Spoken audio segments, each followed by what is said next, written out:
Momento de darle la bienvenida a Juan María Naveja. Mi querido Juan María, ¿cómo estás? Con el gusto de saludarte, entrar en contacto con la audiencia de Mega Noticias en este día, 3 años de la tragedia de Tlahuelilpan, y te acordarás, mi querida Magda, son 3 veces más muertos que en Ayotzinapa y como si no hubiera pasado absolutamente nada. Oye, y además es el emblema del huachicoleo. De verdad que me pongo a recordar las imágenes de aquel momento, la forma en la que teníamos que estar comunicando esta tragedia. Era verdaderamente aterrador todas esas imágenes, ver correr a la gente incendiándose, ¿no? Y que bueno, además se enmarca en este contexto que tenemos, cómo los huachicoleros poco a poco han ido ganando terreno en el país. Se les declara una guerra frontal, si me permites decirlo de esa manera, pero pues ¿cuál ha sido el avance significativo? Pero es que seguimos creyendo en la palabra de un presidente que cree que con su palabra las cosas van a desaparecer. Mira, estamos hablando de que él mismo ha dicho que en el caso del Huachicol ya desapareció. La información que da por lo menos la revista Proceso es de que en Tlahuelilpan, de la explosión, o sea, en los últimos 3 años se detectaron 382 tomas clandestinas y en Tlaxcuapan, el municipio cercano, 486. Entonces es un cuento todo esto. Hoy por la mañana el presidente absolvía a la secretaria de Educación, Delfina Gómez, cuando hay una sentencia en firme de parte de un tribunal.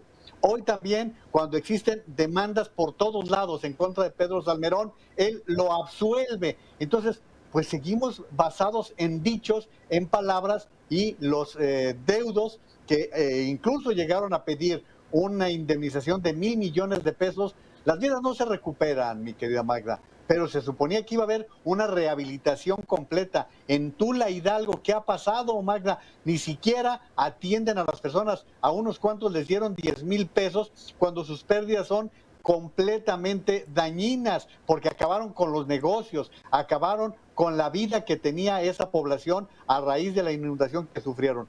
Entonces, mi querida Magda, pues creo que las tragedias simplemente ocurren, porque podríamos seguirle con la línea 12, podríamos continuar con lo que ocurrió con los migrantes que resultaron muertos, y pues no acabamos, mi querida Magda.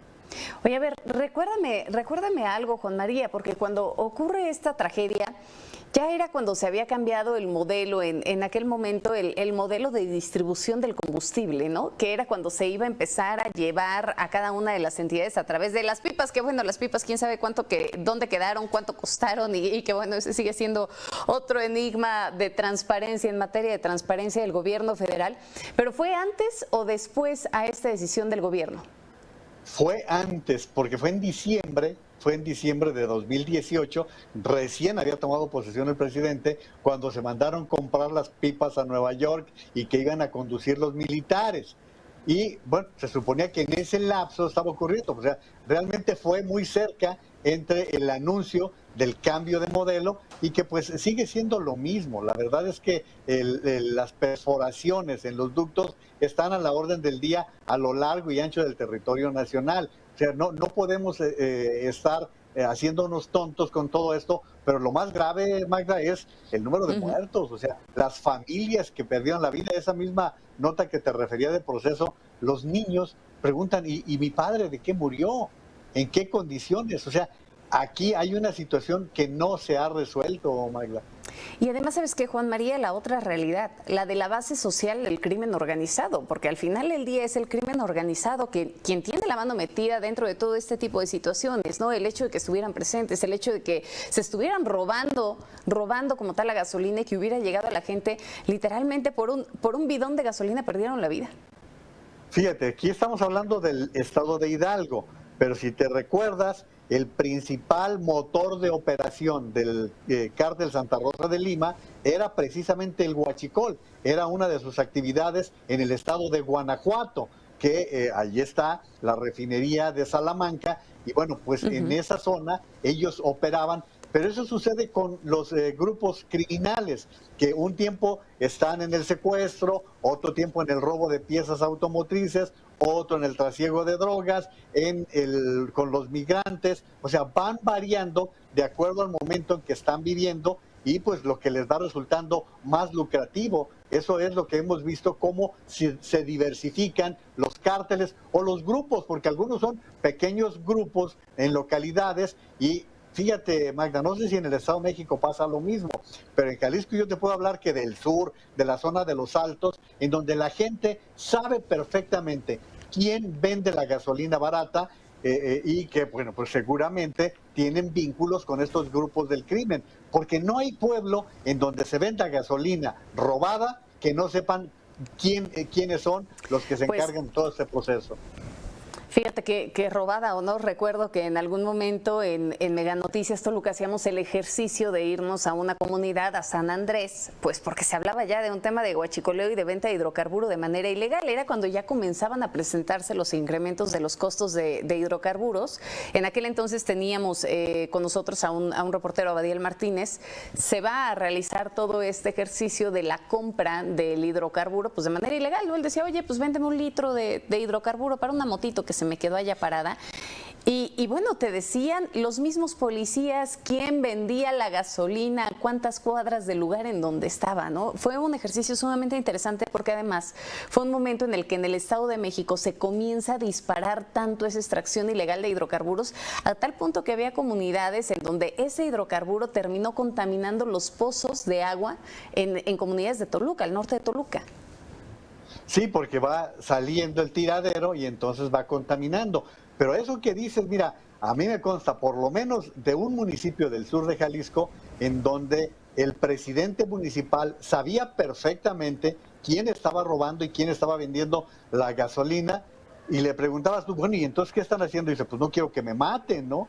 O sea, es realmente una situación tan compleja, tan complicada, que no se resuelve. Y pues ahí es en donde no ves que pasen Guardia Nacional, que pase Policía Federal. Tenemos años aquí, nada menos, en el caso de Tlahuelilpan, estamos ya con 3 años de que ocurrió esta tragedia de 137 muertos.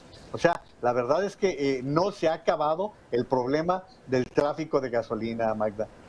Me parece que de todas las entidades del país, al menos hay 5 que concentran una mayor cantidad de extracción ilegal. Estamos hablando de Hidalgo, de Puebla, del Estado de México, sin duda Guanajuato, que ya lo mencionabas, y Tlaxcala. Yo creo que el robo de hidrocarburos principalmente se concentra en estas entidades, inclusive de acuerdo a los datos que presenta de pronto el mismo gobierno federal, ¿no? Al momento de estar presentando estos reportes que hacen mes a mes en materia de seguridad. Ahora, lo que estaban tratando, la cuestión de los riesgos, Magda, pues hemos avanzado poquito, se ha avanzado, o sea, en el sismo del 2017 hubo daños, hubo muertos, pero no fue igual que en el de 1985, o sea, sí hubo un avance en la Ciudad de México en cuanto a ese tema, sin embargo, no es real que tengamos mapas de riesgo, grupos de protección civil. No lo hay, Magda. Entonces, ¿y sabes no qué, Juan hay María? realmente. Yo creo que a veces sí los llega a ver, pero la corrupción les termina ganando. Te pongo un ejemplo más claro y no me vas a dejar mentir en esto. ¿Cuántas gasolineras hay en medio de la ciudad? Y dime si verdaderamente tendrían que estar en áreas en donde sabemos que hay domicilios cercanos. Por supuesto que no, pero aquí el punto es, ¿quién les autoriza que pongan una gasolinería en un lugar en donde no debería de estar? No, y además cerca de escuelas, cerca de áreas comerciales, o sea, no hay Ejemplo clarísimo. un cuidado. ¿Sí? Entonces, eso lo estamos viendo de templos, por ejemplo, que se supone son zonas que tendrían que ser restringidas. Y no solamente lo de las gasolinas. Y por otro lado, fíjate, la corrupción que dices, Magda, pregúntale tú a cualquier pequeño comerciante cómo los llegan a saquear con lo de los extinguidores, con lo de aquellos supervisiones que deben tener los bomberos o las áreas de protección civil, y que es un saqueo, realmente es un saqueo que estoy hablando de oficinas incluso que tienen que tener salidas de emergencia, que tienen que tener toda la información adecuada y que pues lamentablemente no hemos avanzado en eso. Exacto, me parece que todavía nos falta un largo camino por avanzar y bueno, recientemente si estamos todavía recordando algunas de las tragedias, pues ¿qué me dices del Cerro del Chiquihuite, no? Sí, no, y mira, me estaba acordando que cuando ocurrió lo de 1985, yo estaba en un programa de radio y el historiador Paco Prieto narraba mucho que en la caída del Hotel del Prado se salvó una persona y era un japonés que tenía la disciplina de viajar siempre con una maletita en la cual llevaba todo lo que se necesitaba para un caso de emergencia. Eso es lo que nos ha hecho falta. A ver, Magda, ¿cuántos hogares tienen un radio de baterías para cualquier No, hombre, emergencia claro que que no. se supone? Ya no hay. Es más, ya no hay. Y se supone que eran de las herramientas básicas para que hubiese una comunicación fluida en un caso de esta naturaleza, como ha ocurrido con los dos sismos. Y siendo un país que se encuentra en una área sismológica, con volcanes, con todo esto, pues tendríamos que tener una mayor cultura de la protección civil. Si ya no es a través de la autoridad, pues a través de la propia sociedad, que tendríamos que cuidarnos un poco más, Magda.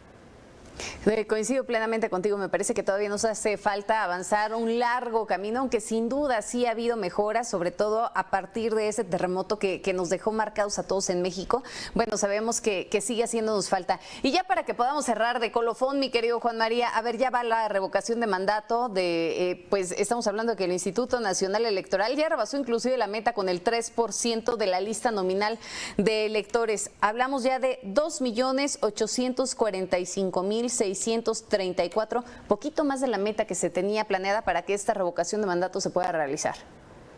Efectivamente, hace un rato ya el Instituto Nacional Electoral dio el aviso de que llegaron ya al 3% y ellos habían tomado la decisión, Mayra, de que al llegar al umbral indispensable iban a suspender la revisión, que si bien es cierto que decía Lorenzo Córdoba que seguirían observando y revisando las firmas, de cualquier manera al llegar aquí, para poder ahorrar costos, ya dirían, hasta aquí se llegó. Sin embargo, una de las asociaciones que más aportó está pidiendo que se cuenten todas las firmas. O sea, yo no sé qué es lo que traen con el Instituto Nacional Electoral, que quieren obligarlo a que gaste lo que no tiene, a que gaste el dinero. Y también el instituto decía que están procurando adelantar todo este proceso con la intención de que la Corte resuelva su solicitud en la cual ha pedido que se revise el tema económico, porque eso es lo que han pedido ellos,